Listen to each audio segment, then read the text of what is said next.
Y vamos a convocar de nuevo al escenario del Teatro Municipal en esta noche en que con música celebramos el Día de la Patrona de la Música.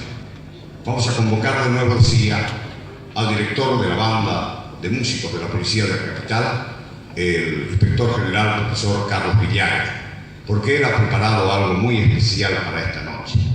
Vamos a asistir a la ejecución por primera vez en el país de una música de alguien que nos regaló con lejanía, que supo cantar al Alto Paraná y que supo crear con la urdimbre maravillosa de sus sentimientos música auténticamente representativa del país, el maestro Herminio Jiménez. Y en esta oportunidad, sí, valen los aplausos, con mucho gusto.